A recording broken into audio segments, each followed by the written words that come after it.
Thousands of people had approached Scott Van Lanken for help with their problems. Those who knew him only by his uniform and called him officer, and those who knew him at his other job and called him pastor. 2 women approached Van Lanken last night in Lodo as he worked security for RTD and asked for directions. And then the last person to ever approach Scott Van Lanken. He didn't carry a question. He carried a gun. Tonight on Next, everything that we know about the security officer who had worked for decades as a pastor and what we have learned about the suspect accused of killing him. The first word and the last will be about Scott Van Lanken. His wife told me tonight, from the pulpit to the police force, from giving sermons to working security, Scott Van Lanken had a heart for helping people.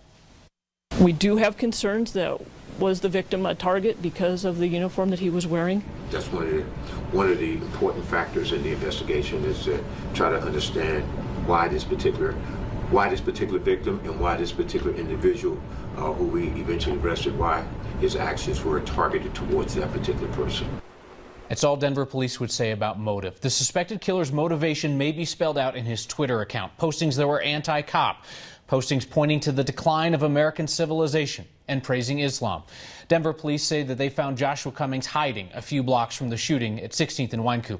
He's a 37-year-old former U.S. serviceman who was kicked out of a mosque in Texas. Our 9 Wants to Know team has been told that Cummings had Islamic writings in his possession when he was arrested. He's being held without bail for first-degree murder. He's scheduled to appear in court tomorrow afternoon. A spokesperson for the Colorado Muslim Society says Cummings was not known around local mosques. A person who knew Cummings well says that he has always been violent and anti-cop. She asked us not to use her name because she still fears him.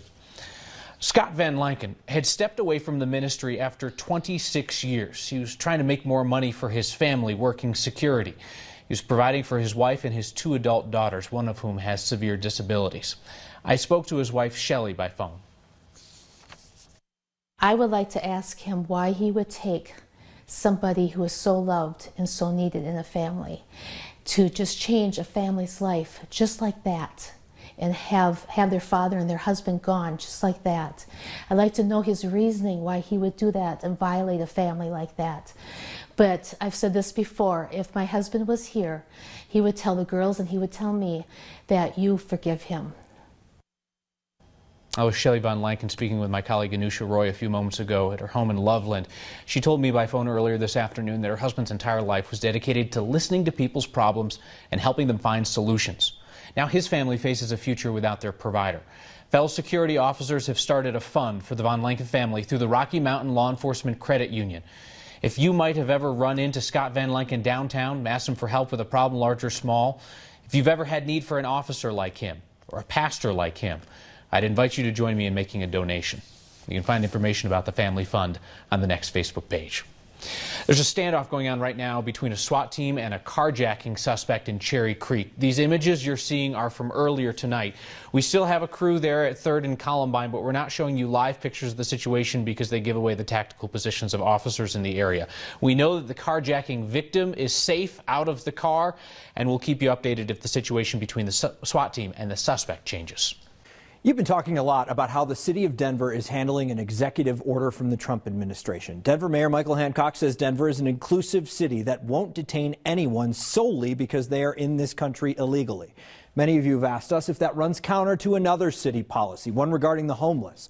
The city of Denver conducted several sidewalk sweeps last year, so I asked the mayor about it directly at an event today. Our whole purpose, whether we are serving homeless or we're serving our immigrants, is to acknowledge the humanity of these individuals. As I've said in the past, it is our value that we find nothing compassionate about encouraging someone to sleep out in the cold on the street. The mayor says the city does show compassion to the homeless, working with them to get them into a shelter or working to find a voucher for them to ensure they have a warm bed at night. So the sweeps are about the health, safety, and well-being of all citizens and residents of Denver. Protecting our immigrants is about the safety, health, and well-being of all the residents of this city. So no, I think those values are very much aligned. Because it happens so often. He answered our question after he spoke to a group of students at South High School. I think it's very draining that we constantly have to ask for our humanity to be seen. Senior Sadia Muhammad, a Saudi Arabian immigrant, was in the group. He stands in solidarity with us and all the students at DPS, and I think that's what we need at a time like this. Solidarity is not enough, but it's a good place to start. without action, solidarity is useless. You can't really do much. Hancock has pledged assistance to immigrants and refugees in Denver. We asked him if that support is coming in the form of words or policy. It means that we want to position this city to best serve those that are residents in our city. It means bringing in as much knowledge and competence as we possibly can to advise us on how to deal with the executive orders that may come out of Washington.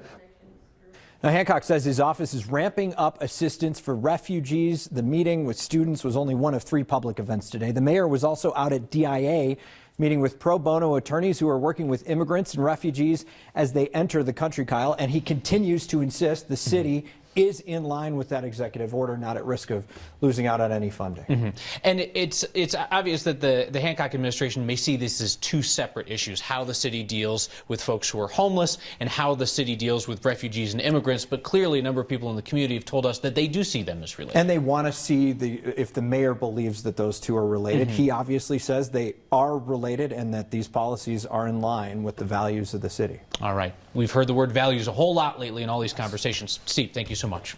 So let's get the quick take now from our political experts. Republican Kelly Maher and Democrat Ian Silveri weighing in on Mayor Hancock's new embrace of the term sanctuary city and his support for people who are living in Denver illegally. Well, I personally think the use of terms sanctuary, city, state, whatever is intentionally divisive, a dog whistle against people who are here without documents, aspiring Americans. You know, I think it's a real leadership opportunity for Mayor Hancock to join many other mayors across the country in fighting against this clearly unconstitutional order coming down from President Trump. These people are our neighbors. There's DACA kids who have only known this country as the only place they've ever known as home, and we have to fight tooth and nail to make sure that the federal government doesn't come into Colorado and start stealing people from this state, deporting them, discriminating against them, electronically monitoring them, or anything otherwise blatantly unconstitutional. It's obvious that Mayor Hancock is intending to do something else in politics, to run for something else, and that's why he's positioning himself in this way. Many Democrats, including, for instance, Representative Joe Salazar, are doing exactly the same thing, trying to be the prime opponent against Donald Trump.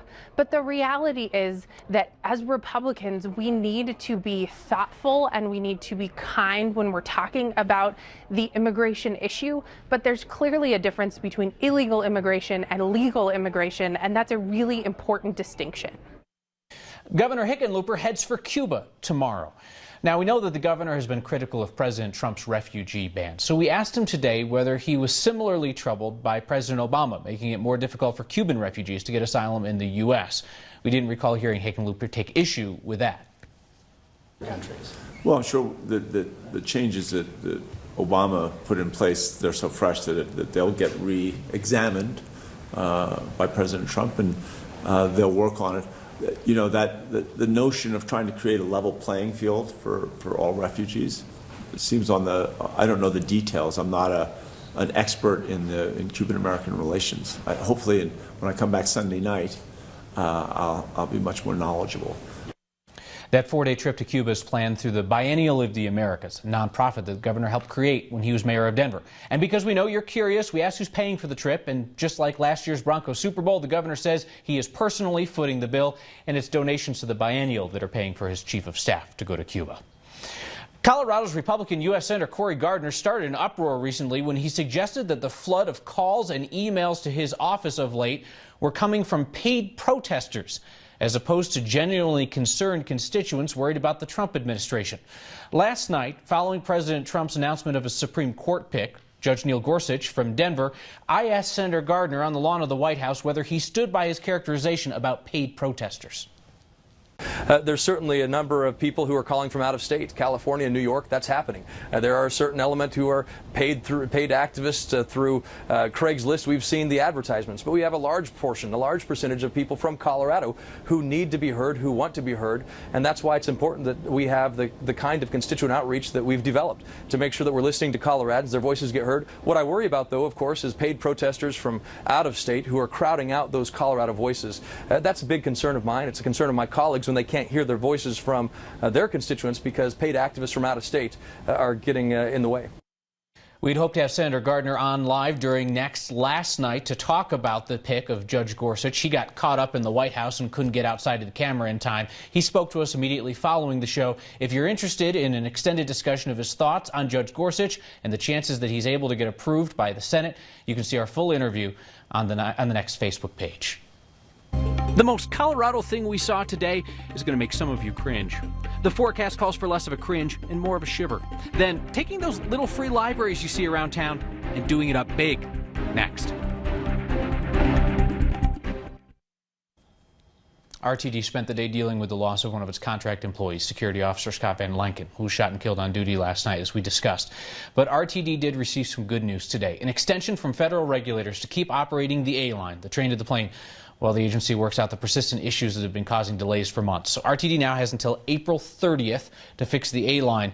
The G-line to Arvada, its opening is delayed until the A-line is operating as promised.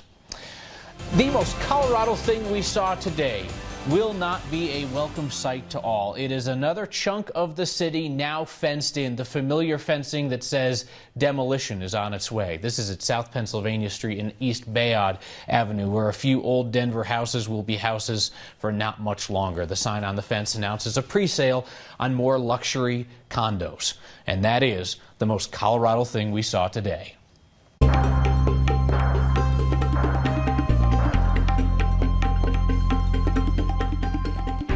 Hello, February. What gives? Temperatures in the 60s yesterday, and now this freezing fog, freezing drizzle, and a layer of ice, prompting the National Weather Service to issue a winter weather advisory for Denver.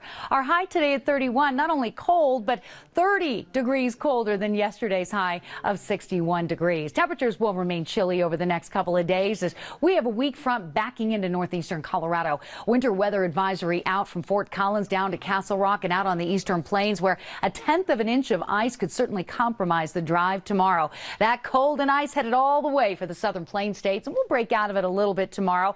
A wintry mix at DIA. Call ahead if you've got travel plans there. So far, no airport delays, but dense fog already reports of visibilities down to a 1/4 mile north and east of the city. And so in the city tonight, it is just going to be a cold, icy mess, 19 degrees. Winter weather advisory from 8 p.m. to 8 a.m. tomorrow. We have kind of a difficult drive because of the freezing drizzle and fog, not really much in the way of snow accumulation, limited sunshine and limited warmth. 38 tomorrow, but the payoff is the weekend, sunshine and 50s as we head into the first weekend of the new month. But out there right now, it's cold. Kathy, thanks. Last night we told you about a woman who's hit by a bicyclist while in an intersection in Denver last month, and a bunch of you jumped in with one really good question. Whatever happened to the person on the bike? We should have mentioned that. The rider was ticketed for failing to obey a traffic signal. The bicyclist told police that he was changing gears when he hit Anne, who broke 5 different bones, including her pelvis, and raised all of our attention about the chances that bikes collide with people. You've seen those little free libraries, take a book, leave a book. People build them to share a little literary love with their neighbors. Well, down in Larkspur, they have supersized that idea. Our photojournalist Brian Wendland brings us pictures and words, both his own. Larkspur, Colorado. Population 183. The nearest public library is 10 miles away. And we have crafts, do it yourself. But that doesn't mean you can't get your literary fix here. But it's very rare that people come in and don't find something. This is Larkspur's free book exchange. It's a rare luxury for the town. 5,000 books line these shelves. And they're all managed by sister-in-laws Christine and Cindy Kramer. It has a library atmosphere, but at the same time, it's not a library atmosphere. It's a neighborhood atmosphere. The exchange is open every Saturday, and on average, they give out 80 books a weekend. Awesome. And the Kramers are more than happy to give books away without getting anything in return. 1, 2, 3, 4, 5. 6, 7, 8, 9, 10, 11, 12, 13, 14, 15, 16, another tub. They've got a trailer full of books waiting to get on the shelves. Which is why it's so easy for us to let our visitors take as many books as they want. Over here is general nonfiction. Still, donations are welcome. They've got a book drop set up behind the exchange, and the sister-in-laws often stock their shelves with books from their personal collections. It's better to share them with the community. With so, our community. yeah. Who needs a public library when you've got people like the Kramers in town? Oh, dystopian fiction. For Next, I'm Brian Wendland. The big free libraries getting even bigger. They plan on squeezing in 3 more shelves to the exchange later this month. Colorado's most inspiring principal goes back to driver's ed after her life-changing accident. And the Broncos' subpar season pays dividends for fans in real money. Next.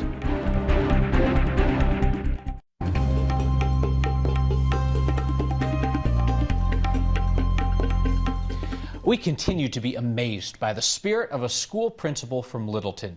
Allison Mallory was in a snowboarding accident in December that paralyzed her below the waist. And she's been on Next, talking about her determination to walk again. And today she posted on Facebook announcing that she's been cleared to drive, but she'll have to go through driver's ed all over again. Her car will now be equipped with hand controls for the brake and the accelerator.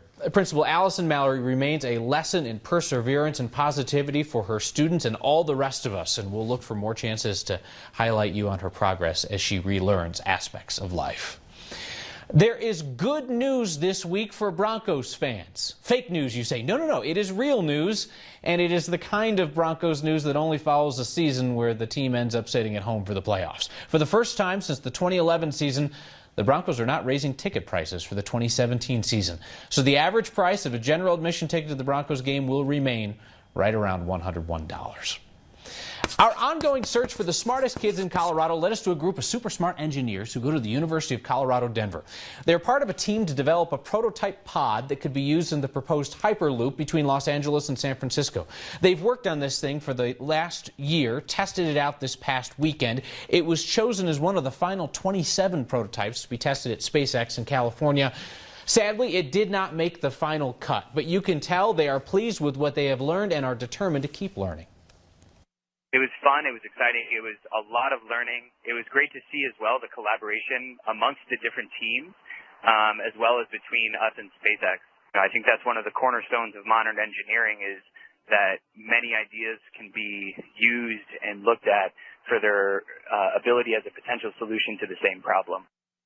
That pod testing for the Hyperloop will continue this summer with the 4 teams that made the second round. Is it appropriate to laugh at a sign at a cemetery? If you share Next's sense of humor, it sure is. That, plus your feedback, next.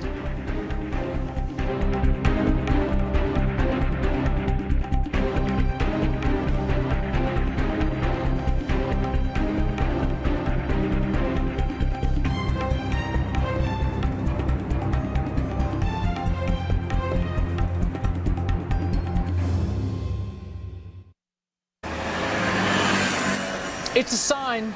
And don't write in and say that this isn't funny, because come on now, it is. It's a one-way sign next to the Grand Lake Cemetery. The joke is obvious. I also have some questions about how visitors exit said cemetery. I'm sure there's another sign to explain that. Barry Swanson sent us this sign, says it's one of his favorites up there.